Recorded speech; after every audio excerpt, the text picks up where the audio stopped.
Here on what should be the final turn of Age of Renaissance, but it's possible it's not, because Barcelona has a papal decree in their hand. Now, if Barcelona wants, I don't think they really do, but if they want, they could declare that, I don't know, religion can't be researched. And no one has cathedral, so the game could not possibly end there. Now, I think they're miserable enough in this game that they don't want to drag it out more. They're fighting for, can we maintain second to last place? It may or may not be in their best interests in that goal to try to delay something, but in terms of their happiness in this game, I can't see them playing that card. We saw a couple of people discard cards. Genoa threw out a wool, and London threw out a war card. Hamburg could have thrown a card, but they didn't. Now we go to the actual playing of cards. Okay, let's look at some of the card play. Hamburg opened things up. They played Leonardo da Vinci, who gives bonuses to a lot of different things. Now that's limited to just them. They also played Fur and Stone, which collected a lot of money for them. So for example, Stone, because of their industry, they collect as though it's one level higher, so they get 25, just as though there's a shortage. And the Fur, they've lost some fur since then, but they got a pile of money from that as well. Other people riding along Venice and London also have industry and have been getting this extra money, which is a huge bonus when it happens. Let's look at the next one, London. London only had the silk card. Now that worked out to be worth quite a bit for them. It was one space higher. It was 128 with their industry. Hamburg got some as well.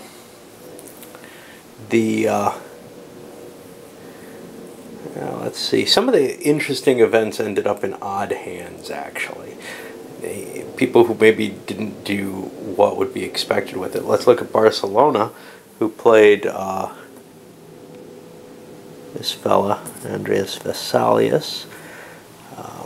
But he also played 3 commodities cards, which produced very little money for him. He's getting them out of his hand, doesn't think that he can reach those commodities.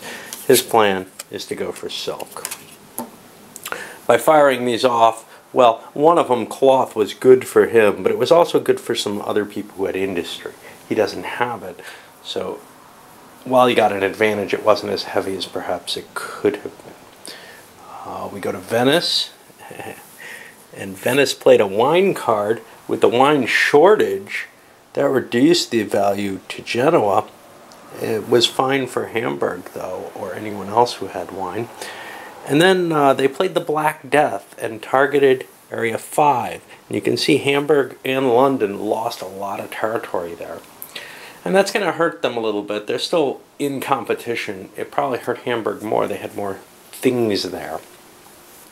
Then we go on to Barcelona. And Barcelona is where things start getting interesting.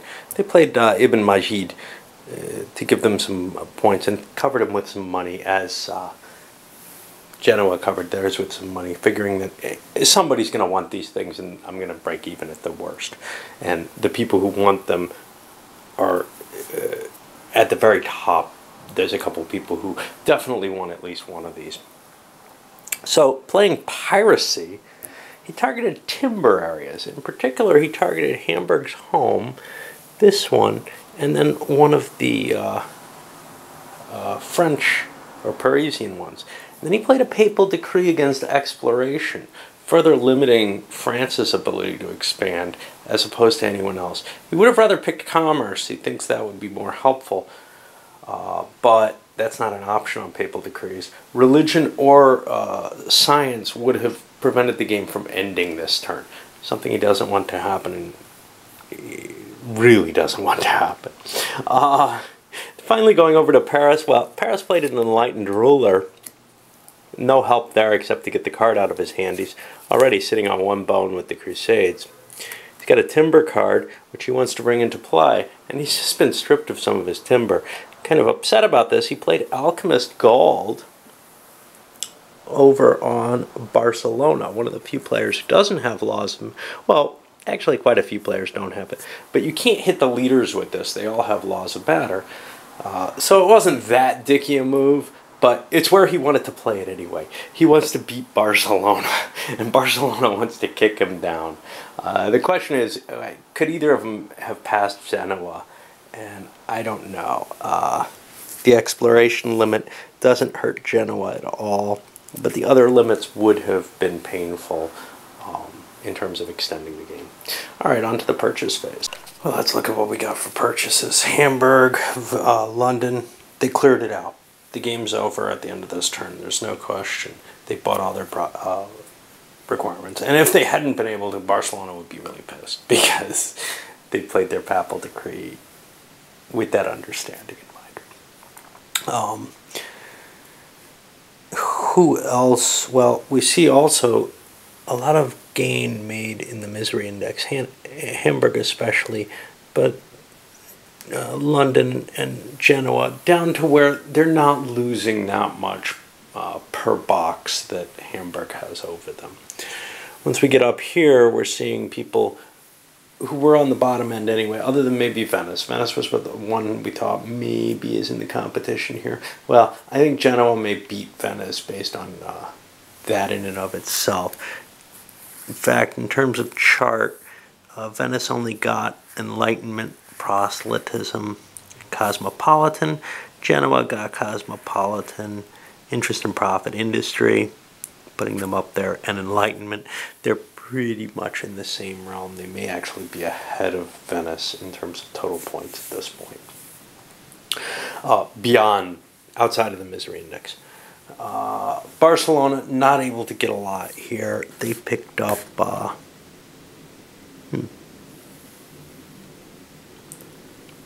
know they got something.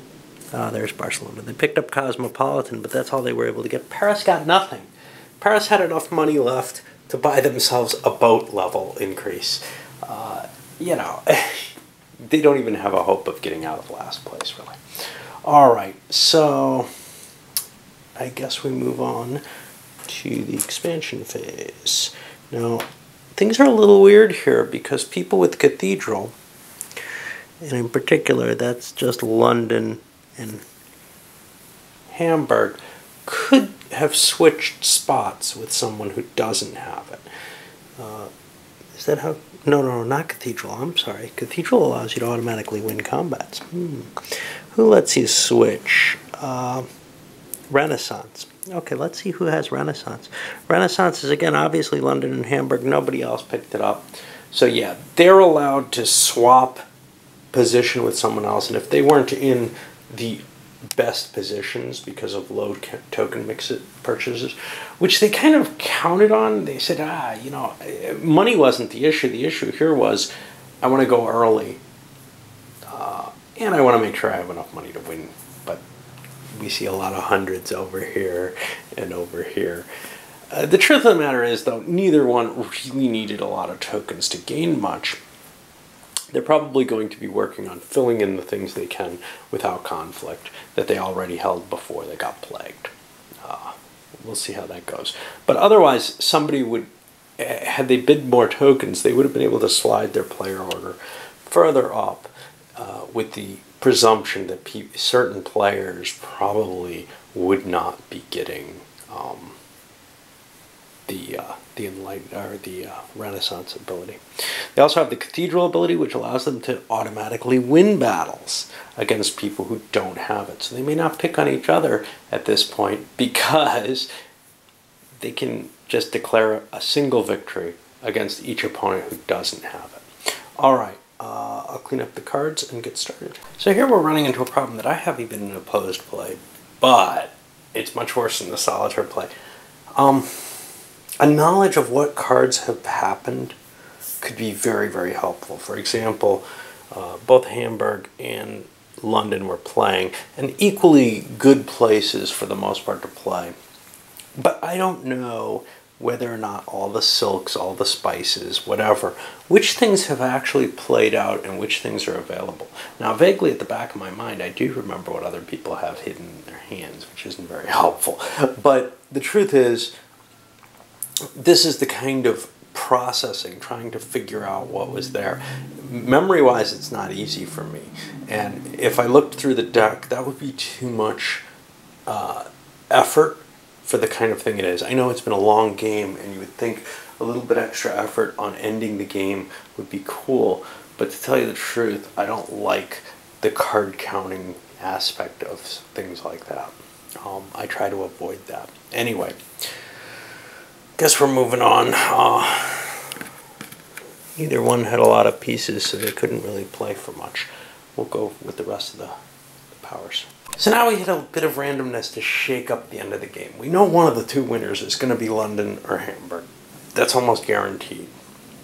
Who has the advantage? Hard to tell. I would guess Hamburg, but it isn't really clear. And with looking at the money, we would be able to tell easier. But one of the little random bits is, well, two people, Barcelona and Paris, drew cards that they had very little power to do anything about. Especially Barcelona, who drew one completely at random. Paris drew one, and they started playing for it and started attacking a grain space. They got the timber that they could reach. They really didn't give much at all, just the one timber. But at this point, whoever has the most locations gets a card. If it's a commodity card, it could throw the entire game right there from where everybody's sitting and thinking that they are. Let's see what it... And then the next thing after that is the surplus and shortage, which again could really destabilize things right at the end here. No problem. I mean, that's kind of all natural randomness that's built in, and I don't mind that at all. It's the early stuff that can't be recovered from that hurts. Okay, so looking at Hamburg, they have about 4 here. And I'm not seeing anyone else who produced that much. So Hamburg is going to get that extra card. And wow, at least they have a choice here between cloth and wine.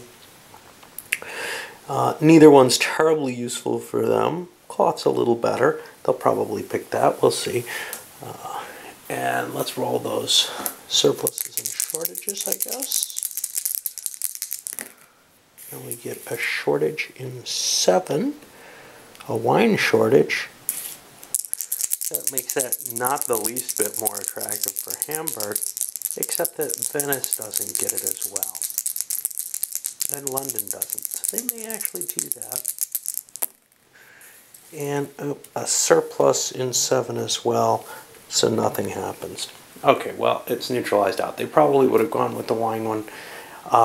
Now what's going to happen, we finish up the turn, interest and profit, collect the income, New World bonuses for misery. Actually, the shortage and surplus should have happened already. And then, with no bids, keeping the same order of play, all the cards get played. We'll come back for that. Okay, so let's see what people ended up keeping. The cloth wine, and like we said, they're going to fire that off on the wine purchase. I should come back and do these not in order. London has nothing. Genoa kept the silk card. That's going to bonus London heavily. A lot of money going into London's hands. That card should have been discarded. Except that, what does Genoa really care? They're not really in the running here, right? Over to Venice, they have 2 cards to play. Spice and Timber. Timber, they were able to gain some extra growth, but they're not going to be the ones taking the most out of it. And Spice, well, they actually gained on everyone except the leaders in that. So they got to be pretty happy with what they did. They weren't going to catch up. That's pretty clear. Over to Barcelona, who also kept the Timber. And they're going to grow as much as anyone from that. And a religious strife. This is going to cost everyone misery for every religious advance they have. And obviously the two top people have 4 of each, but others have 3. The weakest people are going to get hit the least by this. Pretty reasonable if things went forward balanced. And if anything, people don't usually grow the religion too much because it's so dangerous in this game. And then here we have more misery for people who don't have grain and or improved agriculture. There's a base of 4 for each grain province you have. You get to take one away. Well, Hamburg's not going to get hit, but everybody else does at least a little bit. And then the 3rd timber card all at once. So we see what was worth holding on to and maybe why a couple of people went for timber. They were holding it. All right, let's take the effect of those, and then I'll come back with the calculations. You know, I forgot something which I discarded, which was the Enlightened Ruler for that France played at the beginning of the turn. That voided 2 of the bad effects, and by my understanding of the rules, that does actually apply. The turn hasn't changed yet between the beginning of the turn and this end of the game special events. It's still supposedly part of the same turn, I guess. I'm not sure. Anyway, I had them not be affected by those 2 events, the famine. Oh, wait, the famine does affect them. The other one, the religious strife, did not. But the famine would affect them. The ruler can't help that. I'm surprised by that. So, Paris had no grain and no bonuses. They go up 4 for that. 1, 2, 3, 4. I thought maybe they'd be less miserable than somebody. Venice's misery is going to knock them way, way down. I've calculate the totals here and spreadsheet it out for you and come back in a little bit. Okay, so came up with the total points here, and as kind of expected, Hamburg won. It was pretty close, actually, until we hit the misery track. Less than 100-point game there, and that's pretty happy.